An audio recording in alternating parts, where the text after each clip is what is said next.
You talk a little bit about period poverty and the unfairness of it all. And the thing that, from a finance perspective, that I think is just so unfair is something that you're very passionate about. The fact that there are still taxes on necessary products. You mentioned earlier, I believe you said it was a class 2 or what, FDA product? Yeah. A class 2 FDA product. If this is, monitored by the FDA, why are we still paying taxes on these menstrual products? Because we live in a patriarchy, So in 2014, the tampon tax, as it's nicknamed, existed in 40 states. Now it's in 20 states 10 years later. So we've made progress. Yeah. It's something that it's been a through line of my work through the last 10 years. I'm very passionate about it.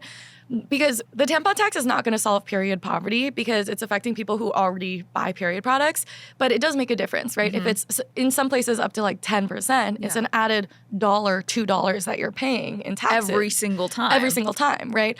And to me, the issue is that not with having a sales tax on things in general. It's that there are many products that are exempt because they're medical necessities or because they've been deemed necessities in some way. So Rogaine, Viagra. Rogaine is a medical necessity? Old male hair growth and erections products do not have a tax. In some states, vending machine sales, cowboy boots, chapstick, cereal. That's where it gets fucked up, right? Yeah. My issue is not with the sales tax in existence. It's the fact that other things are exempt that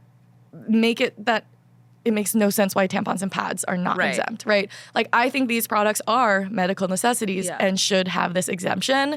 And when you look at the list of things that are exempt, it's ridiculous, right? And so, so today there are 20 states that have the tampon tax. It literally costs these states nothing to take it down. Right. It's less than 0.5% of the overall state budget. And, I have seen that the backlash that we get to taking down the tampon tax is stupid. It's we need to make up the revenue. We'd have to increase taxes on tobacco and alcohol. And I'm do it. But the lobbyists for those industries are so much stronger than us, right? Of course. And it's such an archaic law that not a lot of people know about. And that's why I care so much about social media, because I've seen in these states, when we make a lot of noise on social media and we change public opinion and the governor starts getting heat for the tampon tax, that governor, with a sign of a document, can take it down. Governor Newsom took it down. Governor of Ohio. And it's a bipartisan issue, right? But to me, the tampon tax is a big deal because it's very symbolic of we do not have period products nationally in schools, shelters, and prisons. Food stamps still didn't cover period products. FSA, HSA savings just started covering them 2 years ago. And the tampon tax is literally the legal precedent that period products are a luxury, non-essential item. And our governmental system works off of legal precedents. And so we need to take down the tampon tax so that we can make the argument in other places for period products to be free in schools, in shelters, in prisons. And we still don't have that accessibility. And my thinking is that period products should be just as accessible as toilet paper. Yeah. You still buy toilet paper when you go to the store, but you also expect it to be in every public restroom that you go to. And for schools, there's funding for it. For prisons, there's access to toilet paper. It's not this commodity that prisoners have to, or inmates have to buy from the commissary. Yeah. I feel very strongly that the accessibility should be just like toilet paper. Yeah. It's a human right. It's a human right. And so with August, again, I fought for the tampon tax on the nonprofit space, raised a lot of money to run these campaigns for it. And something I was excited about when we started August was let's just be a tampon tax-free brand. So wherever legally possible, if you bought products from us at the beginning online, we just didn't charge the tampon tax. We absorbed it. And then you teamed up with a bunch of really cool brands to actually create a coalition called the Tampon Tax Back Coalition. Yeah. Tell me all about that. So we started originally doing it as soon as we launched in Target of being we don't control that, transaction, but we still don't, we want to take a stand against the tampon tax. So we created this way where if you see a tax being charged to you on your receipt, you can text us a picture of a receipt and we'll Venmo you back for that tax, right? And so it's us completely eating into our revenue. It's not even something that we're getting that tax revenue in the first place, but it was just kind of a symbolic, this tampon tax is unfair and consumers shouldn't have to pay for this. And then after a few months, we were like, wait, let's just get all the other brands as much as we can to do this. So we recruited about 8 other brands, created the coalition. So, the tampontaxback.com, if you go to the website, there's one phone number, you text the receipt for any of these brands, and we'll Venmo you back for whatever tax that is. And to me, it was kind of like, coalitions are not new in the nonprofit space, right? Yeah. But it was exciting to bring it into the company space where usually we're pitted against each other as like staunch competitors.